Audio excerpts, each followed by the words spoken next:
Fear is the enemy. Baggy City Music Box. Whatever it is that you're going for, man, go hard. Hold on, never give up. You gotta have that mentality, man. I put in the work, I spent a lot of time on the waiting list. Never complained, I ain't never said shit. Shoot my shot, no fear if I miss. Imagine you chasing a dream that you love, only to find out it wasn't enough. You fall on your face, but you get right back up. And you fall back again, but you get right back up, yeah. That's the way that it's always been. Don't nobody care about the grind but you. Nobody putting in the time but you. Make up your mind, who you wanna be. I know who I am, know what I want. Live by two words, mama mentality. And that's word to my mom, word to my pops, word to my little bro. They said make your mistakes, but don't make excuses on why you can't live and learn. On a couple occasions I damn near went broke, I'm chasing this music thing. And I ran out of hope, I threw in the towel, said fuck the hole in the street. I kept on writing and touring. I picked up a job cause I knew it was important. The money I made, I would stash it away just to fund my recordings. And I didn't wanna stop cause I didn't know how. I would lay in my room by myself late at night and I finally figured it out. I just wanna be the best version of me, make all the music that I wanna make. I don't care what nobody gon' say.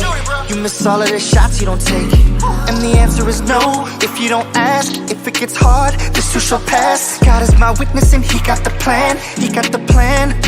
I put in the work, I spent a lot of time on the waiting list. Never complained, I ain't never said shit. Shoot my shot, no fear if I miss. Imagine you chasing a dream that you love, only to find out it wasn't enough. You fall on your face, but you get right back up. And you fall back again, but you get right back up, yeah. That's the way that it's always been.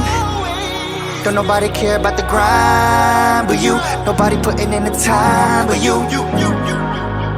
Make up your mind, who you wanna be. I know who I am, know what I want. Live by two words, mama mentality. Yeah. Remember, man, you only in competition with yourself. Enjoy the journey. Enjoy the process. Pleasure and pain. R.I.P. the greatest. 0824.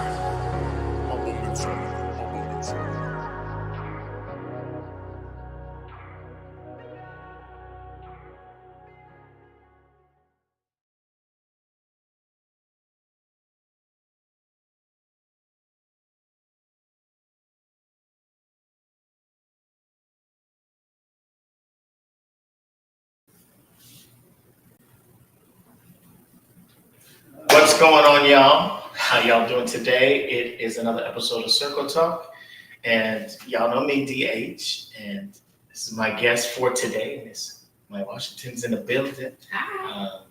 Thank you so much for being here, by the way. Yeah. I know we have talked about this a few times over and over in different places, and we finally made it here, so we're about to get it in for you guys, your listeners. If you guys want to share it out, let your friends know. We're going to get into this conversation about surviving through adversity, staying level through adversity.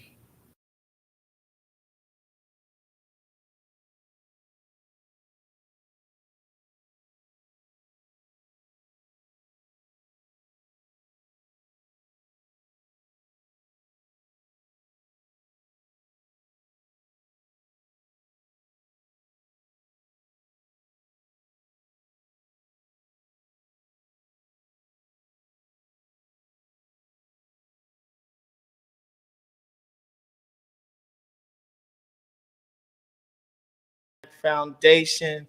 Thank you so much, Steve and Brooke, for just becoming they're my besties. Anything I do, they right there with me. Anything they do, I'm right there with them. So shout out them for being amazing assets in our community, doing so much work in our community.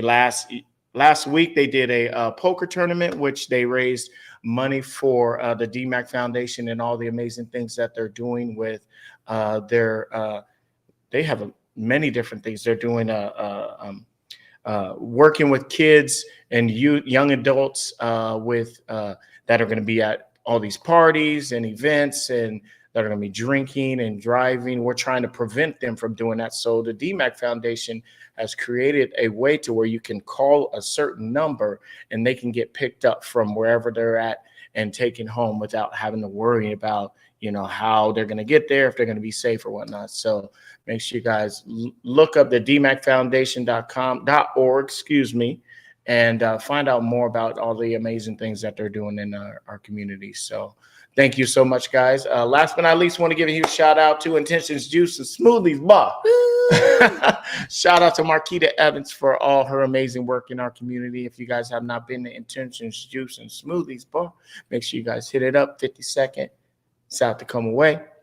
She also has a store out in Seattle, U District. Make sure you guys get out there and check her out as well. And she's working on the third one on downtown Tacoma. So make sure you guys hit up Intentions Juicy Smoothies Bar and get your goods. And you can go and, hang out. She does all kinds of events, lets people come in and do their events there. And that's one of the places that we actually made this conversation come to fruition. Yeah. So shout out to all my sponsors. Appreciate all you guys. So Word on the Beats, thank you for showing up. Hey, shout out to Jen. Word on the Beats in the building. But this isn't about us, it's about you, madame. So you ready for this? Yeah. Okay, so I wanted to read something real quick because I seen something as I was looking through her pictures and I was, creating her video, and I just wanted to read a little bit something about her. Well, I figured it probably was about you since you posted it. Yeah? So let me get into it. It says, what's the headline for your 2023? This was last year, but I'm sure it kind of applies to this year, maybe. Mm-hmm. Okay. It says she is both calm. She is both the calm and the storm. Maya is beautiful inside and out with the heart of a dreamer and the determination of a warrior. Life hasn't been easy on her, but she ties up her hair and smiles because she can handle anything. There is a power in her that is strong enough to light up the darkest of days. And this has allowed her to turn her scars into beauty. Yeah. Don't take Maya for granted. She knows what she's worth, and she isn't afraid to walk away when she's not treated the way she deserves. Never let her go. Love me or hate me, I'll keep shining either way. Talk a little bit about that. Is that you for sure? I think so. I definitely think so. Yeah. I have always been a person who I have a big heart. I really love people. I really enjoy getting to know people, their stories, and then showing up to serve and support folks in whatever way they need. Yeah. I am naturally, it depends, I guess. Today I found out where you meet me at. I'm very both the calm and the storm. Yes. I really say really level-headed and even most of the time, but I love to have fun and I love to show out and perform too. So I definitely relate. Yes. And I do a pretty good job with my boundaries. Absolutely. Once I get to a place where it's not healthy for me, prioritizing my wellness has become a mantra that I repeat often. Mm-hmm. And if I'm not well, really it has to do with the transition into motherhood. Yeah. And if I'm not well, then I won't be well enough to take care of my children. Absolutely. I'm not going to let anything come between that. Facts. And so if anything becomes a threat to that, I got to chop it off and I will be okay. Absolutely. Yeah. So what I want to do is I want to rewind back a little bit because when I read the passage, obviously anyone that is watching, this is about staying leveled through adversity. Mm-hmm. And that whole passage, you show some positives, but you also keep it real and say that, yes, I've gone through some hardships, mm-hmm. but I'm okay. And I'm still striving to be the best version of myself that I could be. Yeah. I'm going to take us back a little bit because when I first met you, you and a significant other, your ex, I met you guys at a spot singing, Mm-hmm. and you guys were two different people. Obviously, you guys were together and you guys were solid, and I remember that. But I remember how different you two were. Um, he was more outgoing, friendly, like we had some conversations and, we hit it off and became pretty good friends. You, on the other hand, I was a little scared of you because I'm just keeping it 100. Like you, because you stand stern, you know what I'm saying? Like you smile, but at the same time, you're like, try me. I wish you would. Am I right? Am I right? I've heard I come off that way. Yeah, just a little bit, y'all. Just a little bit. But let's talk about just that whole time when y'all used to come in. I used to love seeing you guys together because there was something that really drew me to your guys' aura when you guys were together. Like, talk a little bit about just being in a situation with someone creating, a life that you guys create. I mean, we're going to take it back to that place because it's important. Yeah. But talk a little bit about that. Yeah, I think during that time, we really we were friends first. Yes, and absolutely. That's really important in foundation. And having a friendship really was like, a solid thing for us. And so working together to create a life that we really could just make our own, and understanding that, what's for you isn't for everybody and what's for everybody isn't for you is a big part of our conversation. And so I think that's really what upheld us. And just always striving in our differences, because we are very different people, right? To let the other shine as well, and seeing where those intersections, like us loving both to sing, came together, and making sure that we were always collaborating on the things that we really enjoyed doing together. I used to love when you guys were together, but for some reason, I think we became better friends after you guys separated. And I mean, because before I was a little on edge about the conversation, getting to a place where we could talk. But once you started to come in, with your friends and by yourself, it seemed like you were more willing to engage. Yeah. Talk about what happened. Did you just say, you know what, I got to load off. Now I can be myself. Talk about that part. I'm just learning so much about perception today. I never knew I was coming off that way. But for sure, I think in the time that you first met me, I think, a lot what I want to bring to this conversation is like the impacts of motherhood and stuff. Yes. And so like if we just come from like a background type situation, I was raised with pretty traditional values. Yes. About how I'm showing up as a woman.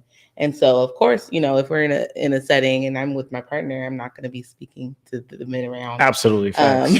Facts. And I just really let him shine in public spaces. So if you didn't know me before we were together, you probably, like a lot of people never got to know me during that time, because I just, at that time, felt like it wasn't my space or place to be more in the forefront. And so then when that was no longer a thing, then I really open and welcome people to get to know me. So let's dig in a little bit, since you brought up the past and how you were brought up. Talk about it. Talk a little bit about just your upbringing, family life, mom, dad, many brothers, sisters. Talk about that. Yeah. Okay. Sorry, I'm distracted by a gnat. Okay. Yeah, I'm from Tacoma, raised by Southern parents, and sorry,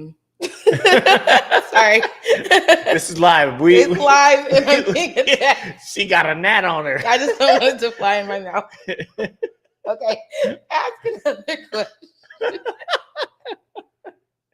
Okay, I think it's gone. But raised by parents that are from the South, and they moved up here. I have two sisters and a brother, and we all just strive to be our best. Our family value was really just in community. I really value community as a whole. I call myself a village baby. I was raised by many people. from our faith community. And I just really, that's where I found my love for people. Like, I just love connecting with people. And I do believe that a lot of like my foundational background was really rooted in, I think Kirk Franklin just talked about it on a somebody's show. He just had a clip talking about how a lot of women are raised to not believe their value is full until they're partnered. Really? Until they're married. There are certain areas that they're not, you're not credible until you have that title of wife. And I kind of fell into that. And so I just put a really big emphasis on like, I won't be taken seriously until I have a partner. And that mindset really impacted how I was showing up in all spaces of my life. And then when I finally got to there, then that became my whole identity. And so when you presented the title of like staying level through adversity, I'm like, well, what was the adversity? And I think more so than the split, it was the mindset shift that had to happen of who am I without this thing that I was taught made me a step ahead. That's crazy. Yeah.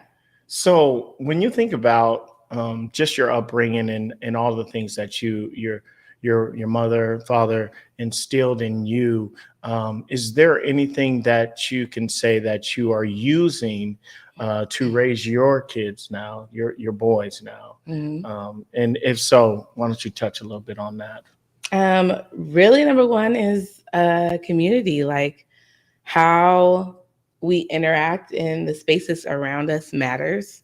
And that connectivity can really advance us. Being well connected has been such a value that was instilled in me. My mom gave me the opportunity to be a part of so many programs throughout the city, which, I'm running into people now. I think, my executive director I'm working for now was running a program I was in when I was 14. Wow. And so, when she came in, she already had, that connection and just knowing that you keep a good rapport, you don't burn bridges, you're kind to other people. Also just the sense of family, as Black people, I think we're losing that sense that we're all family, we're all connected. And I really want my children to have that. And so we go by the kind of like the loose rules of like skin folk are kin folk. My sons meet other Black children. They're like, is this my cousin? I'm like, yes, this is your cousin. Everybody your cousin. We as cousins, we as uncles and aunties. And those are things that really have kept me to know that I'm a part of something bigger, kept me out of trouble. I've worked in some youth projects and they're saying, well, how can we do more prevention? And I'm like, these youth have to be engaged enough in the community to know that there's someone looking for them. There's someone that recognizes them. And that kind of keeps you from doing that crazy thing because it's like, oh, they're going to see me. Yeah, for sure. They see me, they know me, they care about me. And so really just putting that into our babies to really, hopefully they'll act right and do a great job. They're on the right track. Yes. Yeah. Shout out to your boys. How old are they? They are 3 and 5. 3 and 5. Yes. So you're kind of going through a little bit what I'm going through. The transition. The transition from, they're so cute, babies. like terrible twos to the next level. Kindergarten starts in September. Yeah. My heart is broken. I still think about my son. He's 6, and he did kindergarten last year in that first day, and how emotional it was to. At the same time, it was emotional, but for me, it was also a blessing too, because I knew like this is the last one for me. Like, it. But for you, like, do you think about just that idea that, man, these kids, they're growing up so fast. Yeah. Like you went from keeping them every second, pretty much of every day you got them to now they're going to be at school 6 to 8 hours a day. How are you kind of dealing? How are you guys dealing with it? Because I know you guys are working together to make sure that this is possible. Yeah, it's really, I think the biggest thing, I really want to trust my parenthood. I think a lot of people don't trust it and they micromanage it. Yeah. And I do believe that we have put in the work in those first 5 years, Yeah. so that they know how to conduct themselves. We have conversations all the time. Before we're getting out of the car, we're having a conversation about where we're going, how long we're going to be there, what the expectation is for behavior, how to ask for support, what is our safety procedures, Yes. what am I wearing, Absolutely. so that if you get lost, don't walk away, stay where you are. Yeah. And I just really like uplift and am excited by the gift of parenthood, because we get to train them. It's a training ground. It's not like, oh, okay, well, I have this kid and I just have to progress them through until they're an adult. I'm their first teacher for everything. Yeah. And so Absolutely. they're listening and watching for understanding. Children want to know. They want boundaries. They want to know how far they can go. Yeah. They want to know that they're safe. They want to know all those things. And providing them that in fun and creative ways, yes, has been a joy. Yes. It's been fun. And we work together as a team, for sure. Absolutely. So there's more to Maya than just motherhood and relationships. She's also a hardworking lady. Talk a little bit about, your main 9 to 5 and how much you love what you do. Talk a little bit of that. All right. So my main 9 to 5 is working with a nonprofit organization here in Tacoma. And we have a couple initiatives we work on, but I'm working specifically with childcare providers to support them in opening childcare slots. It's not a well talked about thing, but there is a huge childcare shortage. And it's impacting our economy. And so people are saying, why does it matter? Well, it matters because if people can't go to work, how are we going to support things? And I went through that as well, having to leave the workforce because I didn't have quality, affordable, and safe childcare. Yeah. And so that began my advocacy journey, and I did a lot of parent advocacy work. I got to travel out to DC and talk to the heads of things and learn about policy, which led me to doing a whole 2-year fellowship where I was able to work with statewide advocacy efforts in the realm of early learning, which brought me to this work today. So I'm really loving it. I'm loving working, I used to work in daycares. Okay. And so now working with the providers from the lens of, knowing what's going on at the systems level, and then knowing what I have lived, working in these centers, I'm able to say, like, you're looking for emails and this is the type of connection these providers need. I get to show up at their sites and really talk to them and just strategize ways in which we can grow their businesses. So you don't necessarily work with the people that are going through the programs, you're working with the actual programs so that they so like the childcare owners. The owners. Yeah. Okay. Gotcha. And directors. Yeah. That's cool though. And for me, I wanted to talk a little bit about just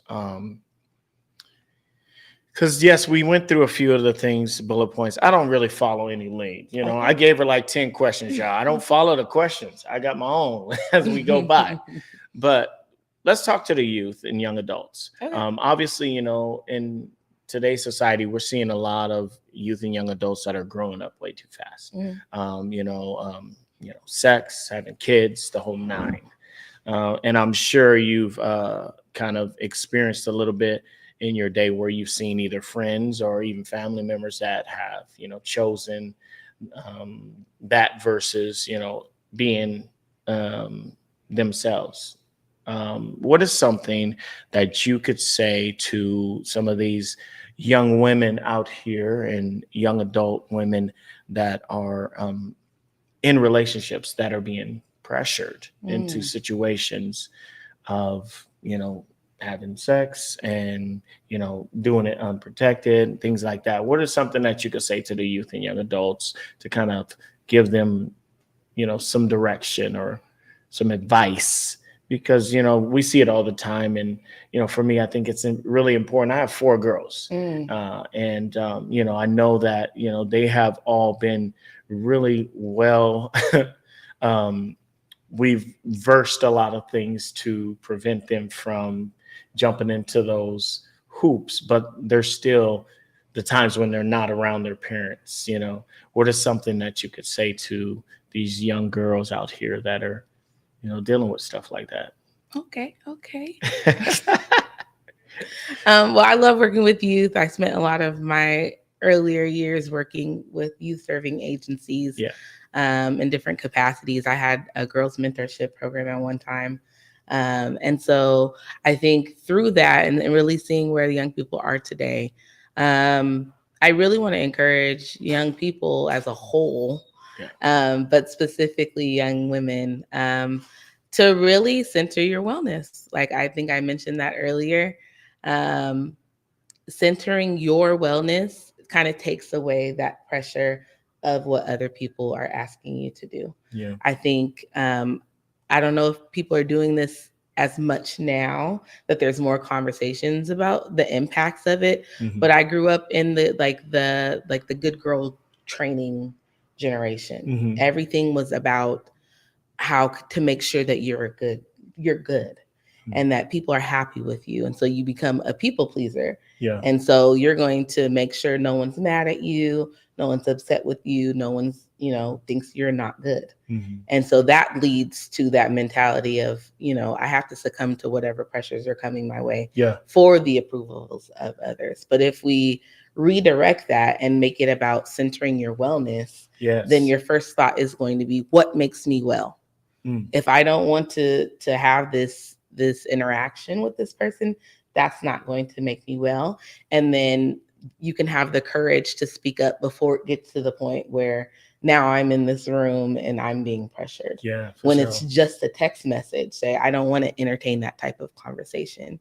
Be very direct in your boundaries and don't have the fear of what they're going to say, because if they walk away, good. Good. For sure.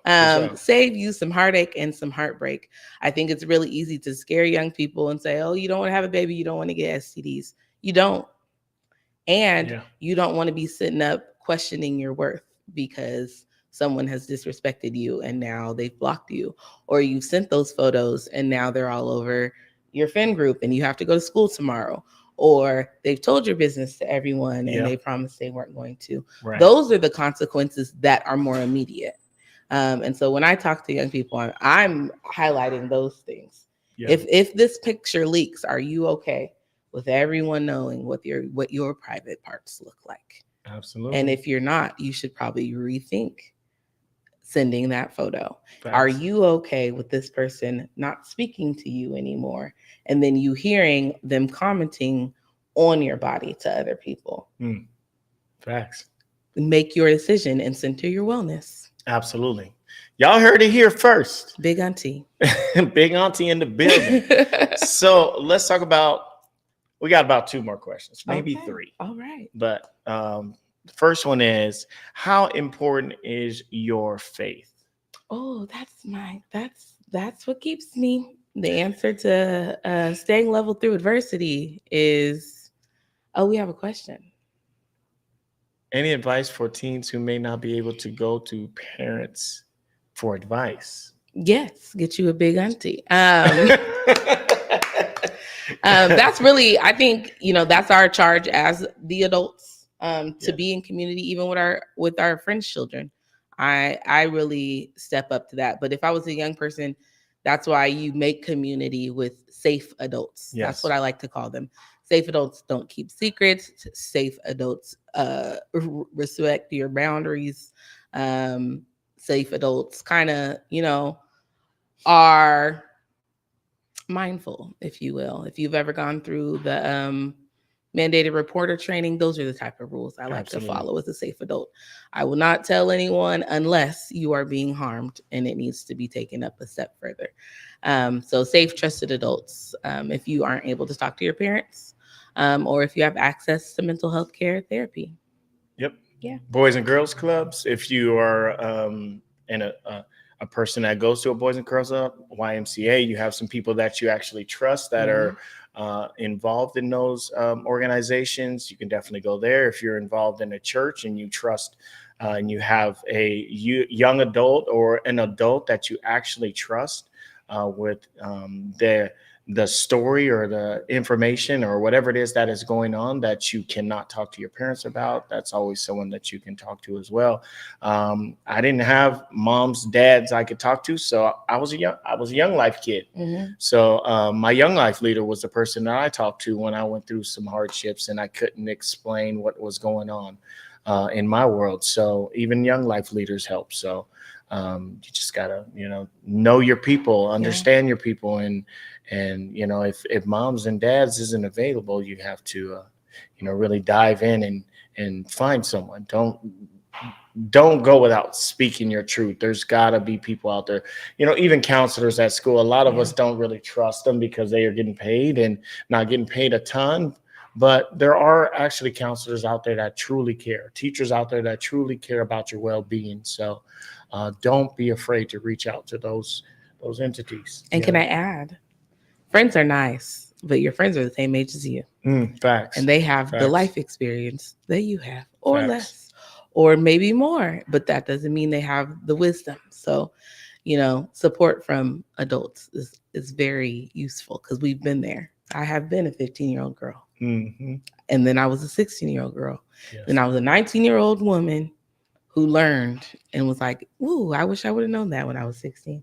Yeah, absolutely. Absolutely. Facts. A great question, Rebecca. Thank you so much for being here. Thank you guys all so much for being a part of the conversation. If you guys have any more questions before we get out of here, please drop them. I got 2 more questions for. One of them is, it's the one I love to ask everybody. What do you want people to remember about you when you leave? I want people to remember that love wins. I think that in today's world, a lot of people are really closed off and they experience hardship and hurt, and they kind of give up. And they wall themselves up, and they make that wall the first thing people encounter, and they make everybody work to bust it down. And before we went to Rebecca's question, you had asked me about my faith, and God is love, and love wins. And so I've really centered him and his love, and knowing that I am loved, and a heart full of love will give out love.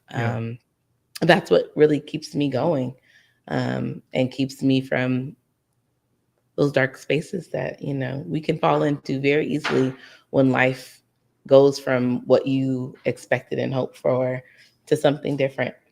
And then remaining hopeful that whatever is to come is for me and I will be well. Yes. Yeah. Absolutely.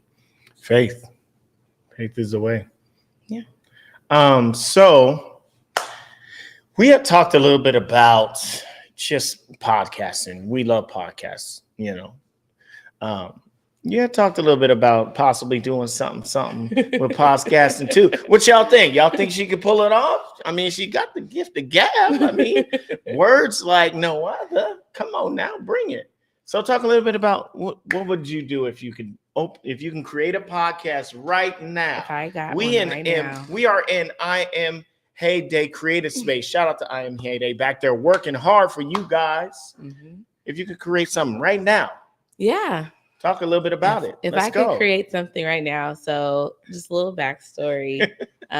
When I was really going through it in 2022 and 2023, I would get on my Snapchat every morning and do my affirmations. And then I would kind of talk through whatever was really on my heart. And as a product of the good girl generation, I always felt like there had to be a right way to do things. But then I always felt like now that I'm in this new season and I have to navigate things, there was no guidebook. And so that would be the name of my podcast. There is no guidebook. And it would just be processing life challenges, and inviting other folks to share what they've learned, so that, I think that storytelling and wisdom sharing are just beautiful ways that humans have existed throughout the years. And I think it's becoming a lost art of people, telling those stories. There's a scripture that says they overcame by the blood of the Lamb and the word of their testimonies. And I really take that as, when you share your story, you're encouraging someone else, and giving them wisdom that they can take with them later. Because although, in that moment, you don't think you're going to be going through that, years down the road, you may remember that you heard someone share about how they went through something similar, and you can be encouraged. And so that's what it'd be called. There's no guidebook. Bam. There it is. Started here. Hey, when you get that thing going, make sure you holler at your boy. I'm definitely gonna come in. I got you. Come on in and share. Show a little something. Share something with the people. I got that gab too. We can get it. Yes. All right. So, hey, that's all I really wanted to talk about. Okay. Do you have any questions for me?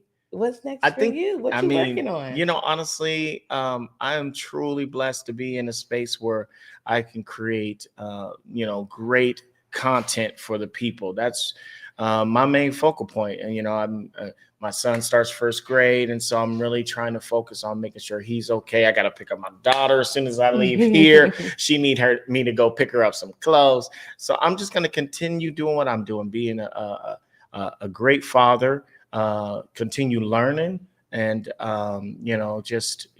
stay leveled through my adversities. Yes. Because, like you said, without faith, shoot, we be in those dark holes, real dark, and nobody will see us, except for that devil. So that's what it is. What's your formal education? My formal education, I have a bachelor's of science, interdisciplinary studies with a focus on psychology, sociology, and family studies. I am also received my certification as a doula and childbirth educator from Bastyr. All that and some, and got an education. For real, guys. I got papers. So if anybody wanted to contact you, have a conversation with you, how would they get in contact with you? You can reach out to me on my socials. You can find me at Maya Washington, and then we can meet to talk. I'm much better in person. You just got to be there. You got to get past the look that I don't know exists.